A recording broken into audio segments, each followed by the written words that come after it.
Bien, mais je pense qu'on peut commencer ce grand tour depuis un lieu très éloigné. Euh, Oscar, tu as la parole. Oui, merci. Bon, je vais vous présenter un cas très intéressant. On a eu un cas d'une hypercalcémie il y a 2 semaines qui a été présenté par le docteur Brastit. Donc, je pense que ce cas-ci va montrer on va dire un peu une nouvelle dimension de la physiopathologie de l'hypercalcémie. Et je commence. Tout commence il y a plus ou moins un an. Le médecin traitant de ce patient s'adresse à moi pour demander mon avis pour une patiente qui a presque 60 ans, qui a des douleurs musculaires, en fait, des douleurs squelettiques, surtout au niveau du dos, au niveau des jambes, voilà, qui se balade un peu dans le temps, dans l'espace, comme il dit, parfois le genou, le droit, et de façon assez inconstante. On avait déjà essayé plusieurs thérapies, des anti-inflammatoires, des antidouleurs. Même finalement, on avait essayé aussi des antidépressifs avec l'idée d'un problème d'une possible origine psychogène. Et le patient, il avait aussi consulté plusieurs spécialistes. Quand je vois le patient, je constate effectivement qu'il y a des douleurs qui sont qui n'ont pas de connexion l'un avec les autres, et avec un profil plutôt mécanique, mais parfois le patient me dit que pendant la nuit, il y a des douleurs qui montent. Le traitement actuel du patient, c'était du Novocaine, Trazodone, Tradonal, Nabuméthone, anti-inflammatoire, qu'il prenait de temps en temps, de POF parce qu'il avait une notion d'allergie. Et il prenait aussi des suppléments de levure de riz rouge, que vous savez bien que c'est une fermentée de riz qui a une molécule qui ressemble fort à la lovastatine. Donc voilà, il prenait ça pour le cholestérol, et parmi ces effets indésirables, il n'avait pas de douleur, donc j'avais revu ça. Et par contre, le patient ne racontait pas ni perte de poids, ni fièvre, ni lésion au niveau de la peau, ni conflit psychique. Et le patient, effectivement, il avait essayé même l'acupuncture, des changements de régime, mais le corticoïde, par exemple, n'était pas encore essayé. Et voilà, le patient, il avait déjà comme antécédent une hypertension, notion d'asthme, une hyperuricémie, un taux de cholestérol élevé, des calculs rénaux et des collines néphrétiques aussi, pour lesquels il aurait bénéficié de 2 séances de lithotricie. Et voilà. Quand je regarde attentivement le dossier de ce patient, je tombe sur un rapport d'un neurologue qui aurait vu le patient presque un peu plus de 10 ans avant, pour un motif qui ressemblait fort le motif de ma consultation, douleur, contracture musculaire. Et à ce moment-là, il y avait un examen neurologique qui était normal. Il y avait des potentiels évoqués, une électromyogramme, un CT cérébral et même une résonance magnétique cérébrale qui était normale. Et finalement, ce neurologue il avait évoqué comme possibilité que le patient pourrait avoir un problème fonctionnel. Presque 10 ans après, le patient se présente aux urgences avec une diverticulite. Et l'importance de cette hospitalisation, c'est parce que à ce moment-là, effectivement, on découvre que le patient présente un taux de calcium élevé. Et c'est lors de cette hospitalisation, et un peu plus tard, qu'on fait un bilan d'hypercalcémie. Donc, on commence par une échographie qui ne montre pas de lésions urinaires, un scanner thoracique qui était fait aussi pour exclure une maladie néoplastique qui était négative, une scintigraphie que je vais vous montrer un peu plus tard, qui en gros était négatif. Et finalement, le diagnostic retenu était des diverticulites, hypercalcémie, dont le bilan était en cours, mais la première partie du bilan était plutôt négative. Le patient s'était présenté aussi avec une insuffisance rénale et on avait fait aussi une corosité parce que le patient se plaignait d'avoir des douleurs thoraciques plutôt atypiques, mais ça a été aussi négatif. Donc ici, vous savez, la scintigraphie, un des plusieurs que le patient a eu. Et, euh, et dans le rapport, on mentionne plutôt qu'il y a une attente acromioclaviculaire aussi à ce niveau-là. Et dans l'articulation chondrocostale à ce niveau-là, il faut dire que le métier du patient, il était dessinateur, mais il faisait aussi pas mal de tâches dans son métier plutôt mécanique. Il faisait de l'habillage de fenêtres, il mettait des rideaux, des stores. Voilà, il avait un métier qui lui forçait à utiliser ses épaules, donc il y avait une attente là-bas, à ce niveau-là. Et je vous présente ici la prise de sang.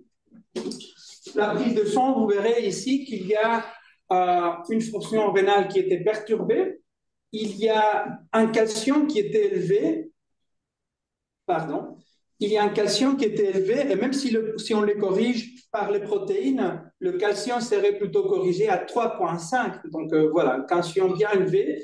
On avait testé le marqueur tumoral, et déjà ici, la vitamine D était voilà, relativement haute, avec une PTH qui était effondrée. Quelques jours plus tard, avec l'hydratation du patient, le calcémie descend un peu. Et ces diapositives-ci, c'est pour vous montrer qu'on avait testé les chaînes légères dans le sang et dans les urines, que le taux de calcium au niveau de ces urines était aussi élevé. Et il y avait une T4 qui était élevée. Par contre, bizarrement, il y avait une TSH qui était négative. Le patient sort de l'hôpital et il est suivi en consultation de néphrologie. Et c'est en néphrologie où on fait une partie du bilan, le suivi, on fait un PET scan quelques jours après de sa sortie. Les images sont plutôt normales, sauf qu'ici, il y a une captation au niveau du sigmoïde, mais je vous rappelle que 1 ou 2 semaines avant, le patient était admis pour une sigmoïdite. Donc, finalement, après ce parti du bilan, le PET scan qui était plutôt négatif, donc pas de démonstration de lésions à distance, pas de lésions évocateurs d'une sarcoïdose, du myélome. Hein. C'était pour écarter des lésions granulomateuses et tumorales. Et finalement, dans le rapport de la néphrologue, on évoque possiblement une intoxication par des compléments alimentaires ou la prise de l'huile des poissons que le patient aurait pris de façon plus ou moins ponctuelle. Entre-temps, la calcémie s'améliore et finalement, le patient perd le suivi avec la néphrologue. Un an plus tard, le patient se présente aux urgences avec un colique néphrétique. Donc ici, je vous montre à l'escanner qu'il n'y avait pas de néphrocalcinose. Par contre, ici, il y a un calcul, vous voyez, avec une urétérohydronéphrose. Et la radiographie simple, c'était pour vous montrer que les calculs qui sont calciques, les calculs de oxalate calcique et des phosphates calciques, normalement sont des calculs radiopaques. Dans ces cas-ci, on avait pensé que le patient aurait un calcul d'acide urique, et c'est pour ça que l'urologue avait mis en route un traitement à l'uricrin. Et dans les années qui suivent, le patient a eu plusieurs diverticulites. Et finalement, il a eu une colectomie par laparoscopie en 2020 et plusieurs lithotricies. Et c'est plutôt à partir de cette colectomie, même s'il y a un rapport d'un neurologue datant de 2010, le patient il dit que c'était plutôt à partir de ces colectomies qu'il avait commencé à avoir des douleurs squelettiques. Finalement, en 2022, le patient consulte plusieurs rhumatologues qui refont un peu leur bilan, répètent la scintigraphie. Dans la scintigraphie, il y a toujours cette souffrance acromio-claviculaire droite dont on a parlé tantôt. Et même, ils font une résonance de la colonne cervicale et une colonne et cérébrale qui était négative. Alors, c'est à ces points-là que je reçois le patient. Je ne sais pas si d'abord vous voulez un peu commenter quelque chose. D'abord, je ne t'entends pas, Elie. Moi, j'ai encore rien dit. Ah, ça va. Je t'entends maintenant. Alors, Je ne sais pas si tu Brigitte, as intérêt à commenter quelque chose. Je voulais demander, euh, tu avais montré une vitamine D élevée. Quel est le contrôle de la vitamine D dans le suivi de ce patient? C'était fluctuant. En fait, il y avait des périodes où la vitamine D était autour de 40, 50, puis après, ça arrivait à 100. Donc, c'était nettement fluctuant. Donc, presque toxique, quoi. Et ça, 1,25 d'hydroxyvitamine D. On l'a mesuré plus tard à ma consultation. Je vous montrerai, mais c'est élevé. OK. D'accord. Merci. Merci. Et ceci en dépit d'ailleurs d'une insuffisance rénale. Comment? Je dis, la 25, enfin, tu en discutais, est élevé alors que le patient avait quand même une insuffisance rénale. Donc, on s'attend pas à voir dans ces Ben, circonstances c'était une l'insuffisance A25 rénale. élevée. C'était pas une insuffisance trop avancée, mais je suis d'accord avec toi. Même avec une insuffisance rénale, le patient il avait une vitamine D élevée, effectivement. Surtout une A25. Oui. OK. Ça va. Donc, quand je reçois le patient, j'investis, je fais une petite recherche sur les antécédents, voilà, et comme je vous ai montré, et je répète le PET scan qui avait été fait quelques ans avant, avec l'espoir de peut-être trouver une maladie néoplasique, hématologique ou peut-être une granulomatose, avec un résultat qui est négatif, comme vous voyez là-bas.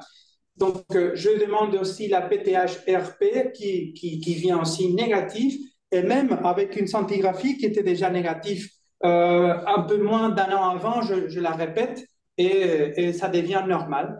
Il y a d'autres examens que je vous montre là-bas qui viennent normal aussi. Bizarrement, on peut aussi les phosphores étaient normales. L'enzyme de conversion d'angiotensine était aussi négative ou normale.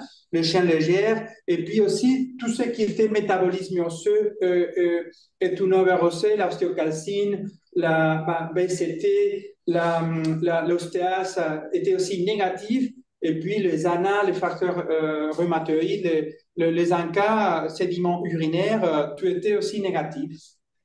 Donc, à ces points-là, je me trouve que dans l'algorithme de la diagnostic de l'hypercalcémie, je me trouve un peu perdu. Et voilà que je demande trois avis à trois médecins différents. Mais avant de vous expliquer, je ne sais pas s'il y a encore s'il y a quelque chose qui vous frappe ou des commentaires. Oui, Brigitte. Oui, donc on se trouve devant une hypercalcémie fluctuante avec une PTH effondrée, une 1,25 dihydroxyvitamine D augmentée, Oui, mais sans qu'il y ait des maladies sous-jacentes comme des granulomatoses, des lymphomes ou un multiple myélome. Donc il faut penser au fait qu'il y a quelque chose qui se passe au niveau du métabolisme de la vitamine D. effectivement.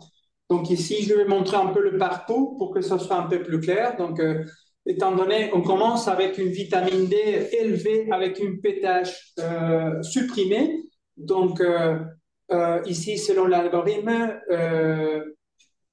la PTH-RP était négative. Donc, on continue ici. Si la 1,25 hydroxyvitamine D était élevée,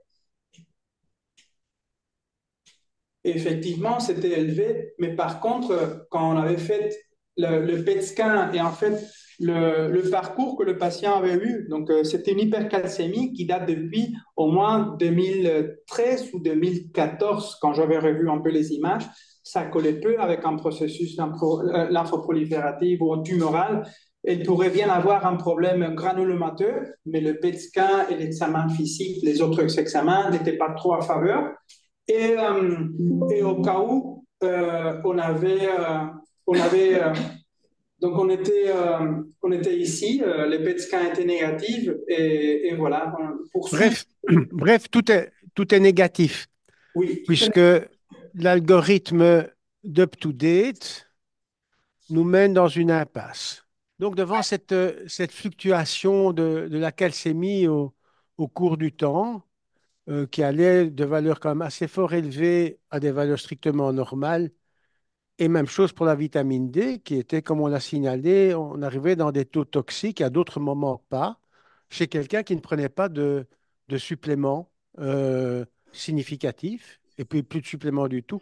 Donc j'ai repris toutes les valeurs qui étaient disponibles depuis 2018, et j'ai considéré des valeurs qui avaient été des prises de sang qui avaient été faites en été, de mai, juin, juillet ou septembre, et puis en hiver, octobre, novembre, décembre, etc. Et donc, j'ai séparé ces deux valeurs à la fois pour la vitamine D et le calcium. Et alors, ce qu'on remarque, c'est qu'en été, le calcium est significativement plus élevé qu'en hiver, avec un P qui était à 2 centièmes. Et pour la vitamine D, c'est encore plus net, où là, on avait une signification tempérée à 1 sur 1000. Donc, clairement, cette fluctuation de la calcémie est en rapport avec l'ensoleillement, euh, ce qui explique le taux de vitamine D également fluctuant. Et dans un point qui est hors l'algorithme de UpToDate, et effectivement, on soupçonnait bien que, il y aurait un problème au niveau du métabolisme de la vitamine D. Et quand je vous avais dit, effectivement, j'avais demandé trois avis différents. J'avais demandé un avis Non, euh, ne cite pas de nom, hein. non, absolument. Non. Rhumatologue, j'avais demandé l'avis à un rhumatologue pour voir un peu quel était son avis et savoir un peu si on trouvait, si pour lui c'était clair, la relation entre la hypervitaminose 2 et les douleurs squelettiques, parce qu'en fait, la scintigraphie le paramètre du métabolisme osseux ont été négatifs. Et même je lui avais posé la question s'il aurait peut-être un intérêt à démarrer une corticothérapie chez le patient. Donc, à la fin, il avait proposé d'élargir un peu l'examen, scintigraphie, mais à la fin, l'avis n'était pas beaucoup plus contributif que ça. Et pareillement, j'avais demandé un avis à un endocrinologue. J'avais discuté directement le cas avec ses collègues et justement pour aussi poser la question sur les hormones thyroïdiennes qui étaient aussi un peu bizarres. Il y avait un T4 élevé, par contre la TSH qui n'était pas touchée chez quelqu'un qui ne prenait pas des suppléments, qui n'était pas censé avoir aucun autre problème thyroïdien. Et on avait discuté aussi sur la nature de l'hypercalcémie et l'élévation de la vitamine D. Et voilà, finalement, je touche je demande l'avis au docteur Kogan et c'est lui qui me fait différentes propositions et parmi ces propositions, Attends, il on y va a voir. une Attends, vraiment attends, attends. On va voir peut-être parmi les propositions qui sont faites. Donc, Brigitte Velkenir proposait que devant cette impasse, il fallait regarder s'il n'y avait pas un problème au niveau du métabolisme de la vitamine D. Euh, donc, on sait déjà que l'ensoleillement joue un rôle, mais on ne s'attendait pas, enfin, dans une situation normale, que l'ensoleillement joue un rôle aussi important jusqu'à arriver à des taux toxiques dans une situation normale. Sauf si la vitamine D n'est pas inactivée. Sauf si la vitamine D n'est pas inactivée, effectivement. Euh, Peut-être c'est l'occasion, puisqu'il y a le cycle d'UpToDate, de montrer donc message pour les plus jeunes, de montrer les limites des chapitres de UpToDate qui vont surtout considérer des choses fréquentes et pas toujours des choses qui pourraient l'être moins. Euh, et donc de se retrouver dans des impasses. Et quand on est dans une impasse diagnostique dans des algorithmes tels que Oscar Guzman nous l'a montré, mais il faut avoir une réflexion complémentaire, dont celle de se poser la question, est-ce que ça existe des problèmes de métabolisation de la vitamine D qui pourraient expliquer effectivement une augmentation à la fois du substrat, c'est-à-dire de la 25, mais également d'une mauvaise métabolisation de la 1,25 et voire une 1,25 qui s'élève. Et donc, on va à la recherche d'un problème métabolique qui pourrait expliquer les résultats. Oscar. D'accord. Donc, et voilà, effectivement, euh, on fait un test sur le gène CIP2411 qui est le responsable de la métabolisation et l'élimination de la 1,25 d'hydroxyvitamine D et avec un résultat altéré. Donc, on vous voyez ici, ceci c'est le rapport du service de génétique qui montre que effectivement, à niveau de ces gènes-là, qui est placé au niveau du chromosome numéro 20. Il y a ce type de perturbations. Et pour différencier les différents types d'altérations, les différents types de mutations, parce que pas toutes les mutations doivent être nécessairement pathogéniques, le génétique, il classifie les différentes mutations de classe 1 à classe 5, quand le classe 5, c'est une variation, une variante qui est ouvertement pathogénique. Donc, ce Ah, patient, ah, Attends, à ce stade-ci, je ne vais pas faire le tour de l'auditoire, mais personne ne connaît ce gène et on ne sait pas à quoi il sert. Et donc, si tu pouvais quand même nous expliquer euh, c'est quoi ce gène et en quoi il pourrait expliquer les problèmes posés.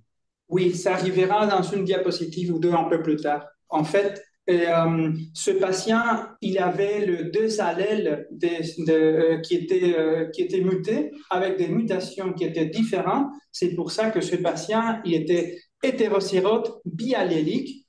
Et je vais vous montrer quel est le rôle de cette mutation, de cette enzyme qui a été mutée.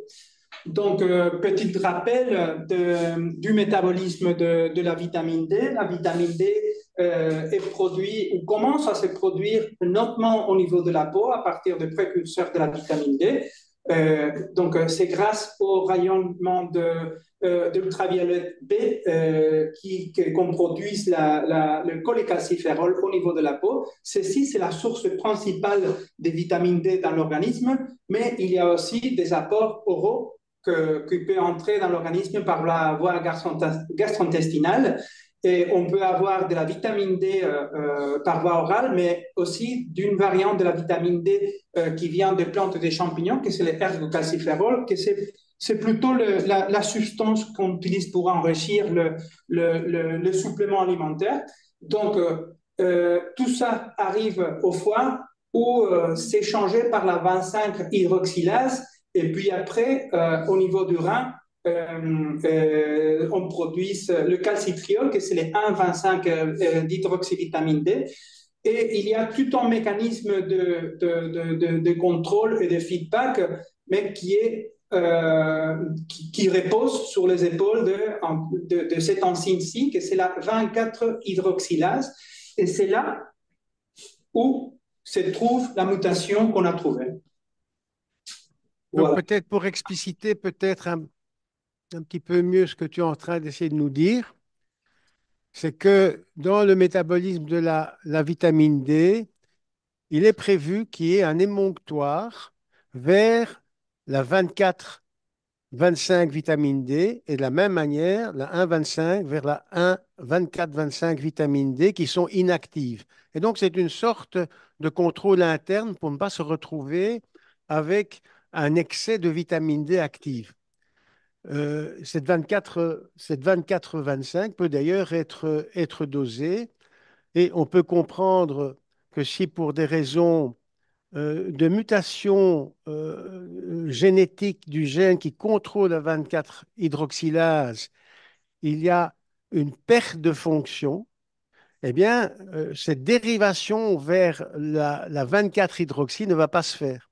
Et donc, du coup, on aura d'une part plus de substrat, donc de 25 OH augmenté, et plus de 1,25 OH augmenté, et en parallèle, si on dose la 24-25 et si on dose la 1,24-25, on devrait la trouver anormalement basse.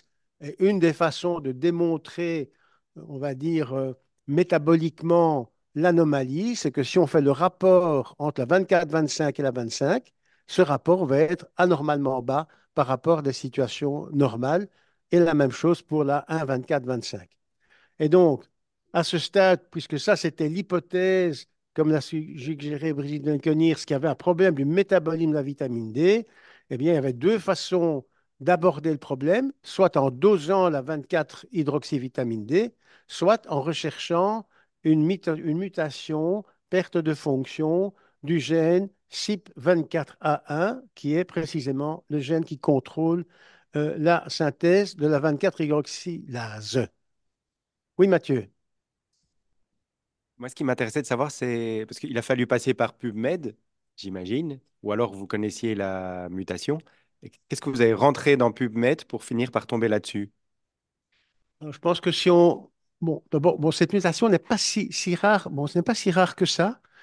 Euh, Si on met métabolisme, parce que si le problème étant un métabolisme de la vitamine D, donc si on met hypervitaminose D, métabolisme de la vitamine D, on tombe assez facilement sur le fait qu'il y aurait un problème de dérivation vers la 24 qui ne se faisait pas convenablement. OK. Voilà. Donc, je veux, dans les prochains diapositives, vous montrer un peu et on peut vous expliquer le découvrement de cette mutation et voir un peu comment les différents papers qui ont été publiés ont ajouté des détails pour mieux connaître la dimension et les différentes caractéristiques de cette anomalie. Tout commence un peu, donc je vais parler un peu de l'historique. Tout commence un peu aux années 50 quand on découvre qu'il y a toute une série d'enfants qui présentent des taux de calcium très élevés avec des grosses complications suite à la déshydratation. Donc, pendant la phase aiguë de l'hypercalcémie, même il y a eu un nombre important d'enfants qui ont décédé. Donc, c'était bien décrit au niveau de la Grande-Bretagne, France, Allemagne, mais même en Grande-Bretagne, la description des cas arrivait à 200 cas pendant 2 ans. Donc, il y en avait beaucoup. Donc, tous ces enfants, ils avaient un retard de croissance, des vomissements, des déshydratation, même des pics de fièvre. Et au niveau du laboratoire, il y avait un calcium qui était très élevé avec une PTH qui était effondrée.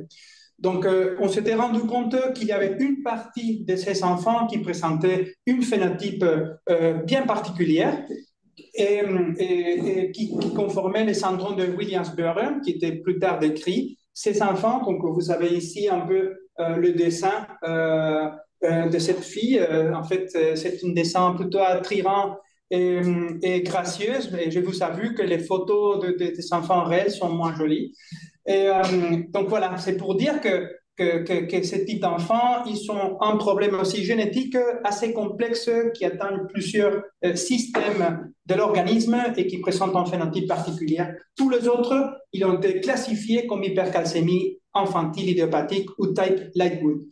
Donc, à l'époque, on avait découvert que probablement la prise de suppléments ou d'aliments bien enrichis en vitamine D déclenchait la plupart de ces cas. En fait, les apports de vitamine D à l'époque étaient jusqu'à 4000 par jour.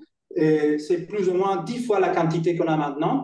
Et il faut attendre jusqu'à 2011 que l'équipe du docteur Schillingham, c'est une équipe allemande, décrit finalement dans une cohorte très petite d'enfants. Donc, vous voyez ici qu'il n'y a que 5 enfants qui ont été testés, qui ont le même profil d'hypercalcémie infantile. Et ils découvrent qu'il y a dans la séquence du CIP 2411 une anomalie et ils établissent bien, ils décrivent bien que c'est l'enzyme qui code la hydroxylation au niveau 24 de la 25 hydroxyvitamine ou la 1,25 hydroxyvitamine comme partie un peu du métabolisme, du mécanisme de défense contre la suraction de la vitamine D.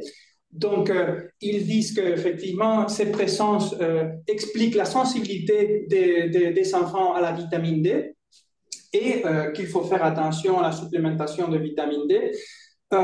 Quelques ans plus tard, dans ce paper, c'est un paper intéressant parce que fait sortir un peu l'idée que ce type de patients ne sont que des enfants. En fait, il décrit qu'il y a des adultes qui peuvent aussi être atteints de cette maladie et qui ont une forme de présentation qui est un peu différente. Normalement, ces adultes, ils ont des problèmes de néphrolithiase, d'hypercalciurie et de néphrocalcinose. Ils présentent aussi une insuffisance rénale chronique, telle comme notre patient. Donc, notre patient colle plutôt avec ces descriptions-ci. Et ils établissent que la mutation, le mode de transmission, c'est récessif.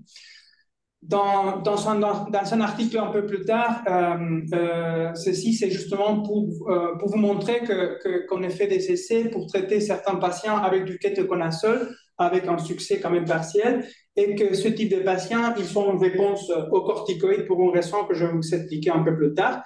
Et on avait découvert qu'on peut, de façon peu attendue, ces patients, ils avaient des phosphates, même s'il avait des taux de calcium très élevés, les phosphates étaient bas ou parfois bas normal. Et voilà, ceci, c'est un peu l'image que nous avons manqué avant. Et donc, le graphique qu'on a fait pour mon patient ressemblait fort ceci. Il y avait dans cet article une association entre le moment de faire la prise de sang, la séance de l'année et la taux de calcium et la PTH. Et, Oui. Attends, sauf que dans cette étude-là, ils ont trois, quatre points et donc il ne faut pas espérer voir une statistique par rapport à cela. Donc mon graphique était beaucoup plus beau. Oui. oui, absolument. Et en fait, voilà, comme vous voyez, à la question que Mathieu posait, en fait, ceci, c'est une maladie qui est relativement rare. Donc, vous voyez, il y a des cohortes qui sont de nombre de patients très faibles, de 4, de 5, de 7 ici. Et, et ici, cet article, c'est aussi intéressant parce que ça sert un peu à voir sur justement la prévalence ou la fréquence de présentation de ces mutations. Cet article fait une revue de la littérature et à ce moment-là, c'est-à-dire 2015, il y avait déjà 35 cas qui étaient décrits et il savait trouver que 13 dont ces 35 cas étaient d'apparition exclusive à l'âge adulte, c'est-à-dire 1 sur 3, ce sont des patients qui sont adultes et 2 tiers restants, ce sont des patients qui sont enfants. Et sur base des calculs théoriques, ils ne savent pas dire évidemment quelle est la fréquence de porteurs de mutation du CIP 24R1, mais sur la base des calculs théoriques, la fréquence d'allèle, il estime à 0,4% de la population. Pour compliquer encore un tout petit peu plus les choses, le même équipe du Dr Schillingham, quelques ans plus tard, il découvre un autre type de mutation. Donc, il étudie toujours l'hypercalcémie chez les patients avec des enfants avec une hypercalcémie, en attendant d'avoir la mutation qu'on a mentionnée. Et voilà qu'il y avait une certaine cohorte de patients qui avaient une mutation négative. Donc, et finalement, il découvre qu'il y a aussi une autre mutation au niveau du cotransportateur du sodium phosphate. Ici, c'est la situation physiologique, comme vous voyez, et ici, c'est la situation pathologique. Et ce sont des patients que typiquement, ils ont une phosphaturie qui est très élevée, qui ont des taux de phosphate qui sont très bas, et que ce sont des patients qui répondent très bien aux apports de phosphate. Et pour ne pas se casser trop la tête, je vous montre ici un peu un tableau différentiel donc, entre les deux mutations. Donc, se sont placés dans des deux chromosomes différents. Et ici, dans la mutation du cotransportateur, parfois on peut avoir un syndrome de Fanconi surajouté. Et ici, les profils analytiques, c'est plutôt hypophosphatémie avec une hypercalciurie aussi. Et dans le cas de notre patient, hypercalcémie, hypercalciurie. Dans la mutation du cotransportateur, il suffit d'ajouter des suppléments de phosphate et faire une surveillance de la fonction rénale. Et dans notre cas, je vais expliquer de façon plus élargie un peu plus tard, normalement, restriction de vitamine D et hydratation abondante. Et cette dernière diapositive d'un paper, c'était justement pour montrer qu'effectivement, on s'est rendu compte que l'entité hypercalcémie idiopathique infantile, c'était un homme qui n'était plus d'actualité parce qu'en fait, il y avait 3 entités différentes qui pourraient entrer un peu répondre un peu à ce syndrome. Donc, il y avait le syndrome de Williams-Börre dont on a déjà parlé. Donc, c'est aussi une altération génétique, mais la perturbation métabolique, c'est beaucoup plus complexe. Mais en plus, il y a un phénotype qui est particulier. Et puis, on sépare l'hypercalcémie idiopathique infantile entre la mutation du CIP24A1 et la mutation du SLC34, et c'est la mutation du gène du cotransportateur de phosphate sodium. Ici, c'est pour vous montrer qu'on a fait plusieurs essais de traitement avancé pour le patient qui était non répondeur à l'hypercalcémie. Et notamment ici, dans ce paper, il s'avait essayé avec du kétoconazole avec un patient qui avait le même profil de mon patient. Et il s'avait essayé effectivement avec les kétoconazole. Le traitement était en réussi, mais malheureusement, le patient avait développé des effets secondaires, et surtout en forme de faible taux de testostérone. Donc, il a fallu arrêter les traitements ou réduire la dose avec le temps plus tard. Et finalement, ces dernières deux diapositives, c'est pour faire un petit récapitulatif. Donc, on parle plutôt il y a deux types différents de maladies d'hypercalcémie infantile idiopathique. La type 1, c'est la mutation qui occupe un autre patient. La type 2, c'est l'autre mutation dont je vous ai parlé. Et comme le docteur Kogan précisait très correctement, le profil de ce type de patient, c'est qu'il y a une accumulation de la 1,25 d'hydroxyvitamine D, aussi de la 25 hydroxyvitamine D, qui provoque une hypercalcémie, une hypercalciurie, une suppression de la PTH, et il y a un rapport élevé de la 25 hydroxyvitamine D3 par rapport à son métabolite inactivé, et des taux indétectables de 20-85 d'hydroxyvitamine D. Donc, les tableaux cliniques, ce sont parfois des formes sévères d'hypercalcémie sévère pendant l'enfance. Je vous rappelle qu'on estime que c'est 2 tiers de cas, mais aussi qu'il y a des formes qui sont plus légères chez l'adulte avec une morbidité qui est un peu différente. Finalement, cette maladie, il faut l'envisager chez les patients qui présentent une hypercalcémie indépendante de la PTH, qui présentent aussi des taux de vitamine D très élevés, avec une hypercalciurie et une néphrocalcinose ou néphrolithiase, il faut penser. Et le profil de ces mutations, c'est une 24-25 d'hydroxyvitamine D, un rapport 24-25 hydroxyvitamine D, 24-25 hydroxyvitamine D très élevé. Malheureusement, dans notre cas, je n'ai pas su avoir la 20-85 d'hydroxyvitamine D pour montrer que c'était effondré. On l'a demandé en laboratoire à Liège parce que c'est un examen qu'on ne fait pas du tout d'office, ou de routine plutôt. Et cette table-ci, c'est justement pour mentionner que le traitement de base de ce patient, c'est éviter l'exposition solaire, d'éviter l'exposition au supplément de vitamine D, réduire logiquement aussi l'ingesta de calcium.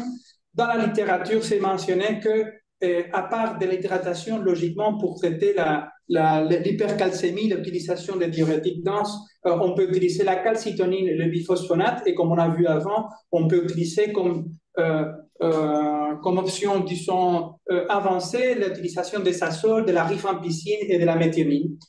Quand je fais la présentation sur PowerPoint, maintenant je suis sur LibreOffice, donc il y a un mismatch ici, mais c'était ces dernières lignes pour dire que les corticoïdes qui sont censés pouvoir agir sur la calcémie dans le sens de réduire l'absorption du calcium au niveau des intestins et de faciliter l'activation de l'enzyme de la 24-hydroxylase. Dans ce cas-ci, logiquement, comme la 24-hydroxylase n'est plus fonctionnelle, les corticoïdes de ce côté-là ne sont pas actifs ni effectifs. Et c'est tout que j'avais à vous raconter. Merci, Oscar. Questions, commentaires? Brigitte. Oui, j'ai 2 questions.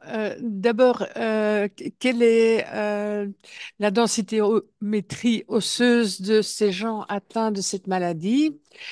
Et puis 2, vous avez parlé d'un traitement de kétoconazole avec une testostérone effondrée, mais le kétoconazole inhibe la 21-hydroxylase au niveau surrénalien, et il me semble que peut-être le cortisol était aussi bas chez ces patients-là, mais je ne sais pas, je ne connais pas l'article.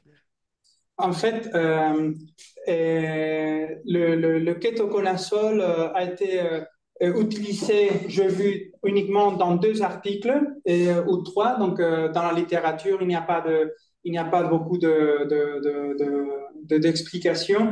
Et puis, surtout, concernant la première question, la densitométrie osseuse qui était faite au début de bilan, j'ai oublié de le mettre, c'était normal.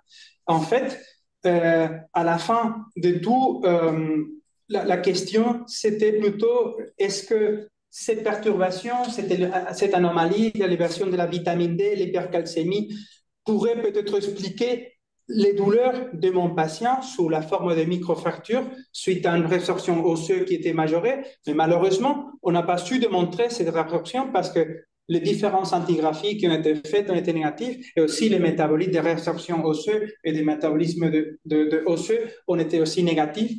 Donc, cette question, c'est une question qui reste en répondue.